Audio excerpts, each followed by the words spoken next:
1905년 7월 29일 도쿄.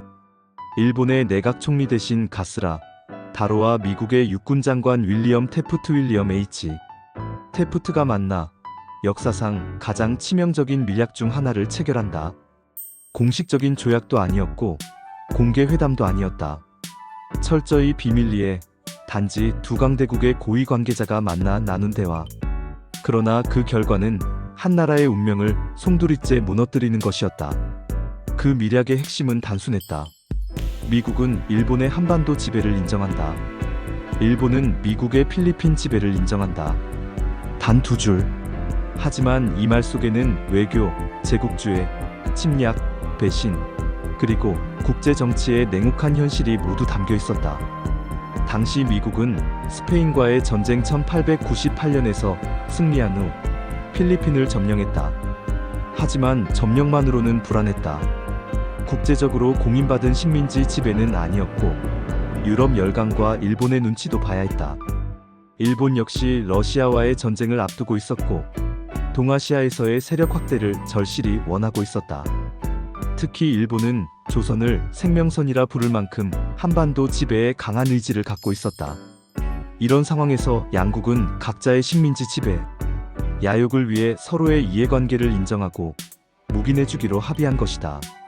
서로 손 안 대고 코 풀듯 조선과 필리핀이라는 두 민족의 운명을 맞바꾼 셈이었다. 그런데 이 밀약은 공식적인 조약이 아니었기 때문에 국제법적으로는 아무런 구속력이 없었다. 하지만 현실적인 영향은 엄청났다. 이 밀약으로 인해 미국은 이후 일본이 조선에 대해 벌이는 침략적 행위를 전혀 견제하지 않았다. 1905년 11월 일본은 드디어 한국의 외교권을 박탈하는 을사늑약을 강제로 체결한다.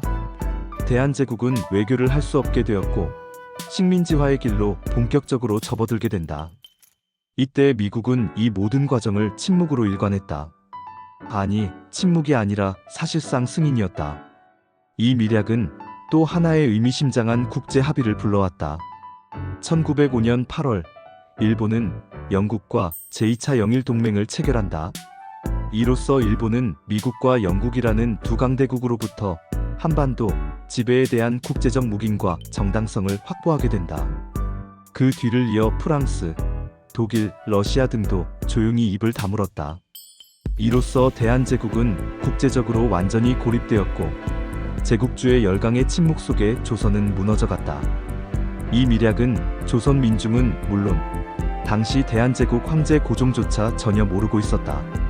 즉, 당사자인 한국은 협상의 자리에조차 없었다. 운명을 결정당하면서도 그 사실을 나중에야 알게 되었고 항의는 국제사회 어디에도 먹히지 않았다. 미국은 이후에도 줄곧 우리는 조선의 독립을 지지한다는 말을 외교적으로 반복했지만 실제로는 한 번도 조선의 독립을 지키려 하지 않았다. 조선은 미국의 말뿐인 이상주의에 기대다 무너졌고 일본은 그 말 사이로 침략을 실행하며 식민지 지배를 공고히 했다. 오늘날 가스라 테프트 밀약은 국제정치사에서 불평등 외교, 제국주의적 이해의 결과로 자주 언급된다. 하지만 그것은 단순한 외교의 문제가 아니었다. 한 민족의 자주권과 미래, 생존권이 외세의 이해관계 속에 거래된 조용하지만 잔혹한 외교적 학살이었다. 이 밀약을 통해 일본은 조선을, 미국은 필리핀을 식민지로 삼았고 그로 인해 수많은 민중이 자유를 잃고 고통 속에 살아야 했다. 이 사건은 우리에게 냉정한 교훈을 남긴다. 국제정치는 결코 정의롭지 않다. 강대국은 언제든 자신의 이익을 위해 약소국을 팔 수 있으며 외교란 말이 아름다워 보여도 그 이면에는 피와 눈물이 숨어 있다. 조선은 그걸 너무 늦게 알았고 그 대가는 36년의 식민지 지배였다.